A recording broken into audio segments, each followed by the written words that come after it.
Hola, buenas tardes, buenos días o buenas noches.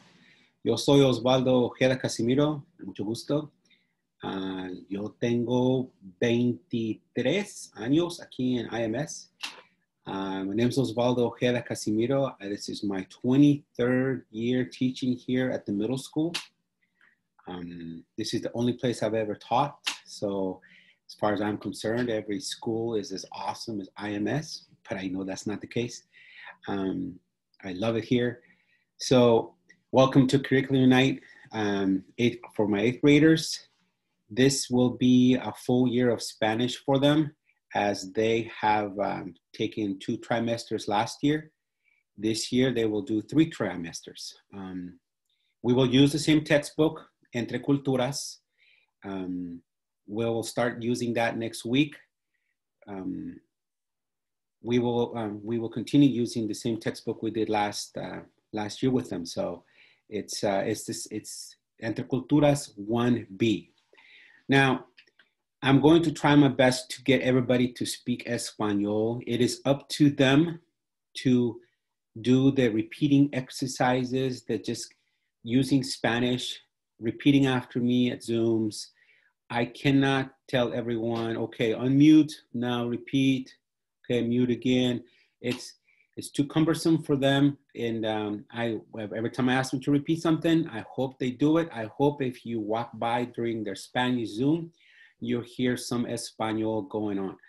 More and more throughout the year, I will use Spanish more often than I will right now. I don't want everybody to be turned off by Senor Ojeda. I want them to get to know me a little bit more. I want them to be comfortable with me and so forth, so that they can open up and they can take some risks, take some risk on sounding funny with using Spanish through a computer with Zoom. So hopefully later on, they become more and more comfortable, and we can laugh together. We can laugh at me, so that they can learn some Spanish.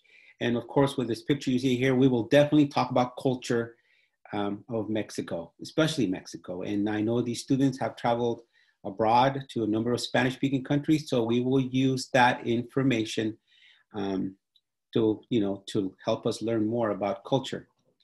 Now, your grading on students will be based on just assessments, homework, participation, and in-class assignments.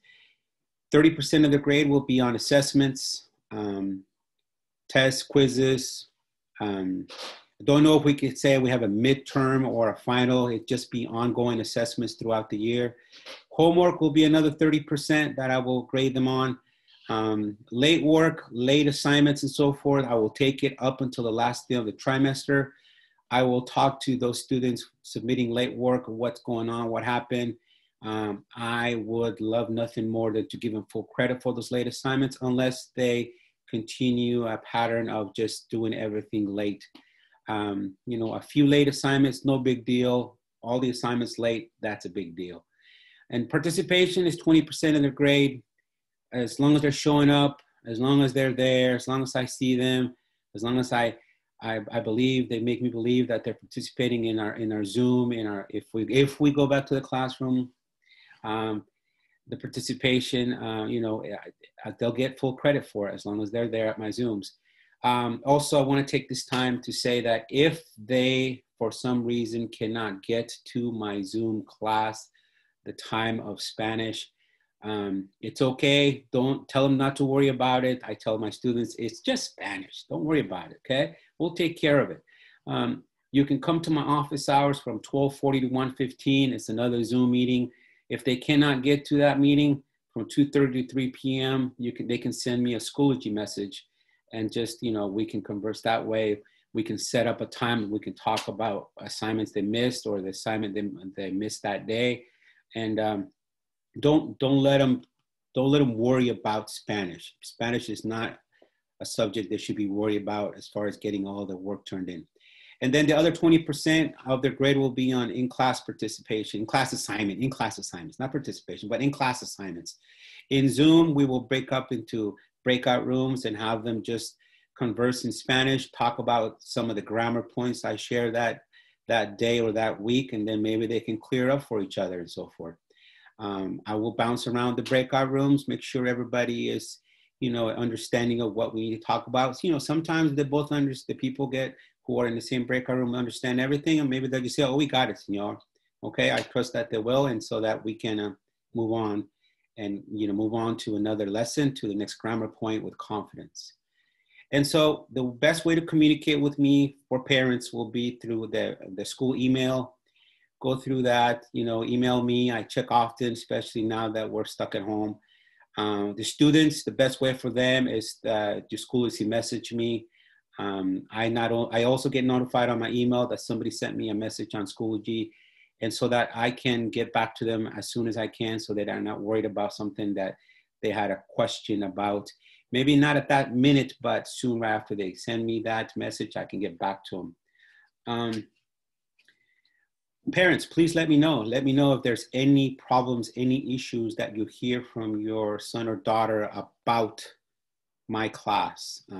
I do not want my class to be at all, hard, to be I don't know, intimidating for them, so that they're not, they got their screen turned off. I want it to be fun. I want them to learn Spanish. I want them to learn about Spanish-speaking cultures. But I know that, like me, when I was in the university some 20-something years ago, well, almost 30 years ago, I was hesitant to go to classes where the class felt intimidating to me. And I didn't learn anything in those classes. I just survived those classes. I don't want your student to survive my class. I want them to have fun in my class and learn in my class.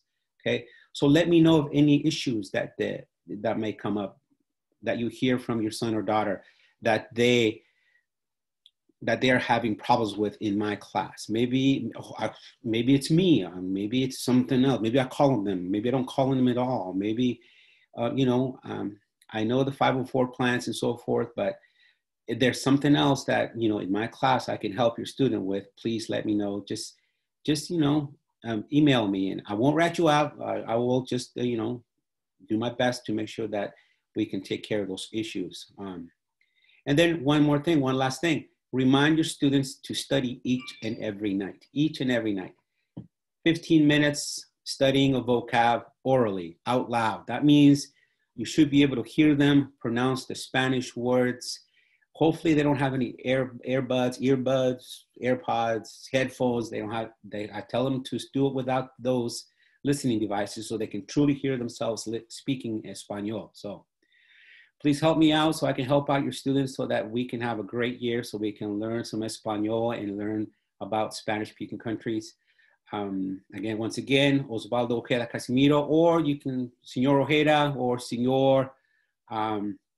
So thank you very much. I hope to see you this year.